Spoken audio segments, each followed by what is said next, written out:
สวัสดีเด้อพี่น้องเด้อเมื่อคืนนี่นอนตีสามครึ่งปวดหัวเลยปวดหัวบดเคยกินเบียร์เลยกินเบียร์บ่ได้กินลายดอกพี่น้องขออนุญาตถ่ายแบบนี้เลยเด้อสิเว้าให้ฟังคลิปนี้ขอโทษขออภัยเจ็บหัวพี่น้องเจ็บหัวบ่เคยกินเบียร์เฮ้ยลูกอาบได้แล้ว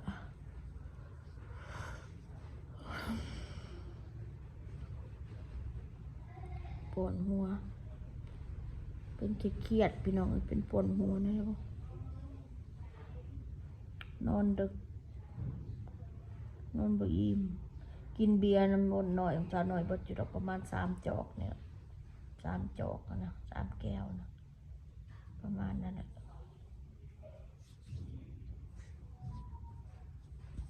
เป็นมือไงเขานำกับบ่อยากหอดเขาหอดนำเลยพี่น้อง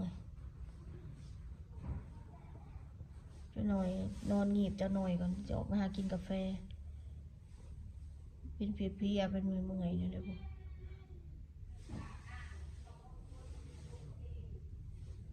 เริ่มเกี่ยวอาบเด้อนำมาเด้อจะอาบก็เกี่ยวอาบแต่ตื่นมาบ่ายโมงยังไม่ได้อาบจ้ะค่อยน่ะอาบแล้ว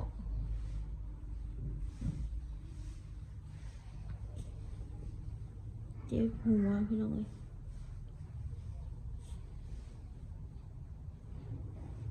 ก็ชิว่าพูดพวกอันคอมเมนต์นะเขาหลดยากเนาะยากกับครอบครัวค่อย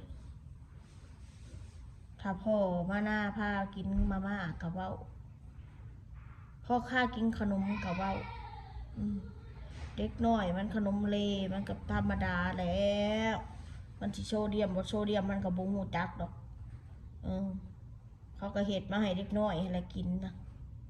ตัวใหญ่กินอันนั้นก็โซเดียมอันนี้ก็โซเดียมโยฉันก็ว่าต้องกินฮีแมวนะเนาะคนเฮานะพี่น้องพอออกจากมาม่าก็มากินอันนี้ลูกก็เป็นหนักแล้วนะว่าทำไมไม่เอาไปรักษาเพราะน้องมะนาวมันกินเข่าแล้วมันก็กระโดดกระเตกเนาะกระดุกกระดิกตามภาษาเด็กน้อยมันบ่อยู่นิ่งเนาะพี่น้องปัดมันนิ่งหายมันก็นิ่งอยู่คลิปที่มันกินแบบมันมันบริเหตุยังเนาะ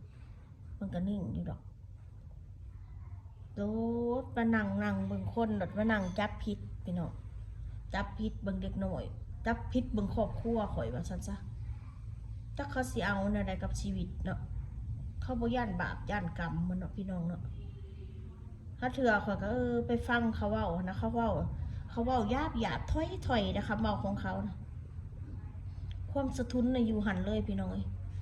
ความหยาบคายก็อยู่หัน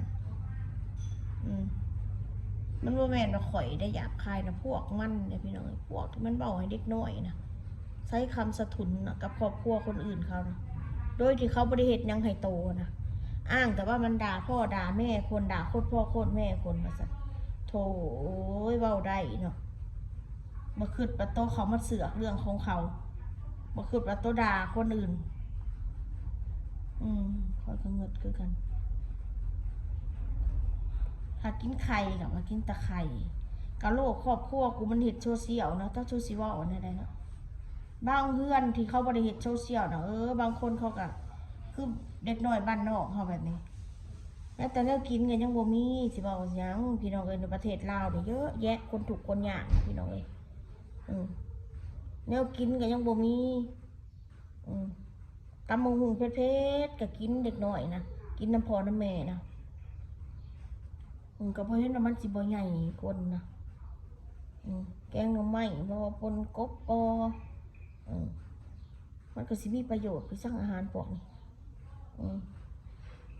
ก็กินพอยังมันพอมันถูกมันยากนะมียังก็กินไปแหละกินพออยู่รอดนะพี่น้องมันจะมาเลือกกินอันนี้มีประโยชน์นะต้องกินอันนี้นะคนเฮากินอาหารมีประโยชน์อันหนึ่งมันก็ต้องมีเงินนำอย่ามาเว้าเด้อว่ามันไม่เกี่ยวกับเงินนะ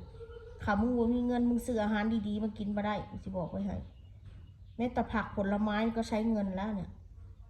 ของถือว่ามีประโยชน์นะผลไม้ซื้อแต่อย่างก็ต้อง200-300แล้วเป็นปลาตัวหนึ่งก็เป็น100แล้ว ถ้าว่าอาหารมีประโยชน์เนาะนมเนมมันนะอืมเข้าใจว่าอาหารครบ5 หมู่ไหมว่าก็เข้าใจอยู่บางครั้งเผื่อถ้าสิกินหาเบิดหาหมู่ปานนั้นก็คนเฮามันก็หาบ่ได้เงินน่ะบางคนน่ะ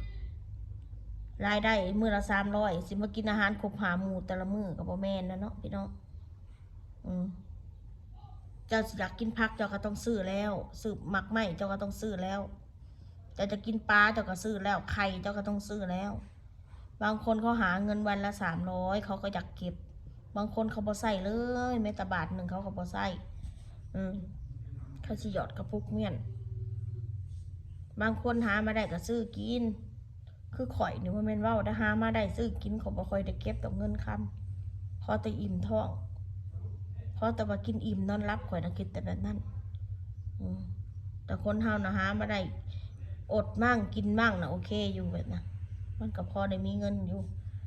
คือข่อยจะหามาได้เท่าไรก็เบิดพี่น้องกินกินกันจนบ่อยากแล้วบอกตรงๆเลยคู่มือนี่บ่ได้อยากย่างเบื่ออาหารที่ตายเลยนี่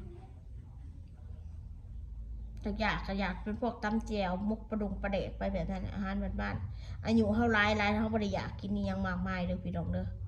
มันตามวัยนะตามมุงหุงกินแล้วกันแล้วขอบปุ้นกันแล้วแต่ว่าเขาปุ้นแบบเมื่อวานนี่ถ้าเป็นมีอยู่เซโน่เขาสิซื้อมากินอยู่นี่บ่มีชาวเซโน่มีแต่ข้าวเปียกเบื่อแล้วกินข้าวเปียกกันนะเสียงง่ายมากคนเฮามันก็ต้องให้เกียรติกันนะเนาะสิเห็ดอะไรกินอีหยังก็เว้ากินอีหยังก็เว้าบ่มีกินก็เว้าจักสุสิไปเว้าหยังให้ลูกกูกระดอกกระเดียสุบยันบาปยันกรรมสุบ่มีลูกบ่สุบ่เคยมีลูกบ่เนาะ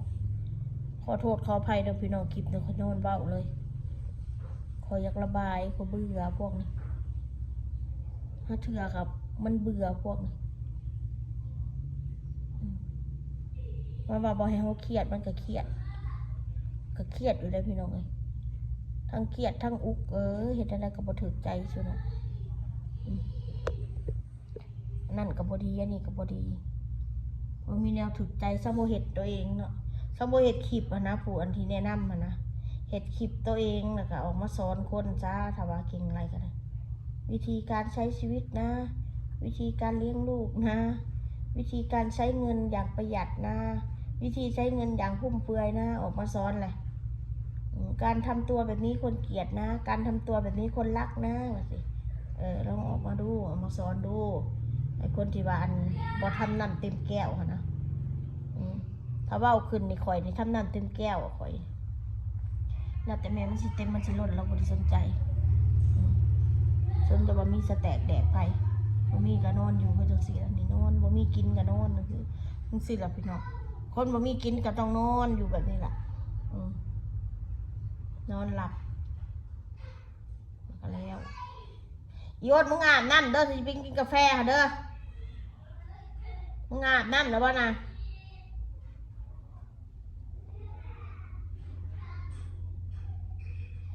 มีคนรักก็มีคนเกลียดก็เป็นธรรมดาแล้วเนาะพี่น้องคนหักกับบ่มีกับบ่เป็นยังดอกคะแนนจะด่ากันโพดโพหลายบ่ได้ต้องการปานนั้นดอกคนหักก็ได้เขาการว่าเข้าใจกันเวลาเฮาทุกข์ยากเขาก็อยากได้กำลังใจจะเว้าหย่อยันกันถ้าเว้าหย่อยันกันแล้วมันเครียดคนเฮานะ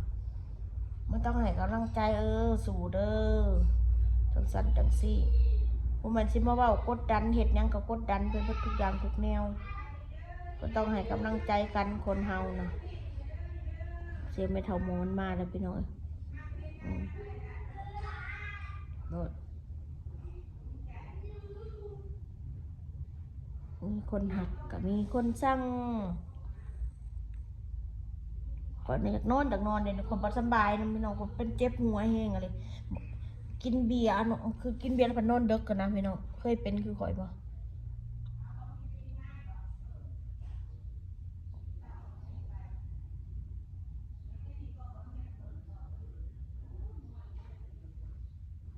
อยากรับเป็นหน่อยพี่น้องที่ทำประสามนไปใส่นะก็เลยต้องเอาโผล่ออกมาสักหน่อยจะหน่อยจะไปกินกาแฟกันทั้งหมดร้านเขาร้านกาแฟเอาละพี่น้องซ้ำนี่ละเด้อคลิปนี้ว่ามียังดอกมาเล่าเรื่องอุกอ่างทางเทให้ฟังคือสุดอุกใจพี่น้องค่ะ อุกใจแห้งพี่น้องอุกใจแห้งพี่ตายแล้วพี่น้องเอ้ย